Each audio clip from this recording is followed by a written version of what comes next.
Alors, les Juifs qui vivent à Kirchheim entre 1880 et 1930 ne sont pas... En fait, je ne sais pas c'est quoi leur particularité. Ce que je sais, c'est que ceux qui sont étrangers sont particulièrement stigmatisés. Donc, je n'ai pas fait une étude sur les Juifs à Kirchheim, mais les Juifs étrangers à Kirchheim. Et concernant les Juifs étrangers à Kirchheim, on va retrouver surtout des Polonais, des Russes et des Hollandais. Les Hollandais, pendant la période pré-Première Guerre mondiale, sont souvent colporteurs et sont stigmatisés du fait de leur profession. C'est-à-dire que la police étrangère, qui décide qui a le droit de rester sur le territoire ou pas, va les considérer comme un groupe particulièrement dangereux, va les criminaliser à travers en fait, la surveillance policière et des punitions plus sévères, ce qui va amener en fait, à être plus stigmatisé et criminalisé pendant la période pré-Première Guerre mondiale quand on est juif, étranger, en particulier hollandais et colporteur. La police étrangère, elle travaille par catégorie. Donc en fait, si on est juif, si on a une telle profession, si on a une telle nationalité, ça va faire qu'on est sur un spectre de criminalité plus ou moins grand.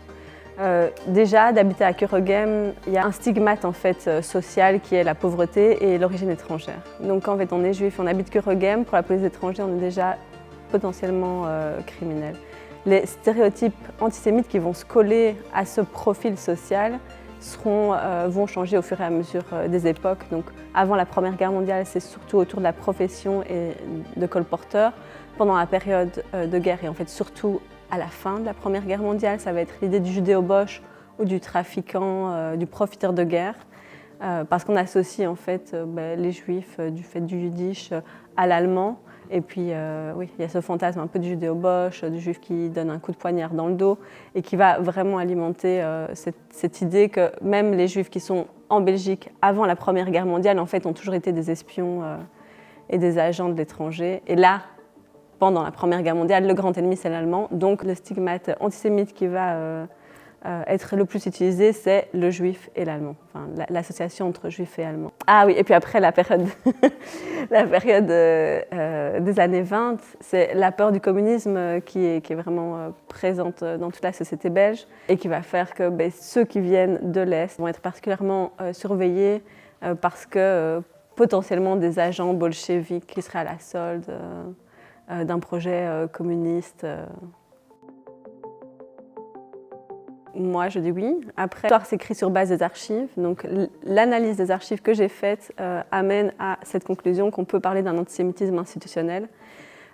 C'est-à-dire que ce n'est pas des lois qui sont à la base de discrimination des juifs, mais c'est une pratique policière. Donc, dans la pratique de la police et dans les représentations qui réapparaissent dans les archives, il y a vraiment une association entre potentiellement criminels, juifs, pauvres, habitant à Kirchheim, et puis certaines professions ou certaines nationalités.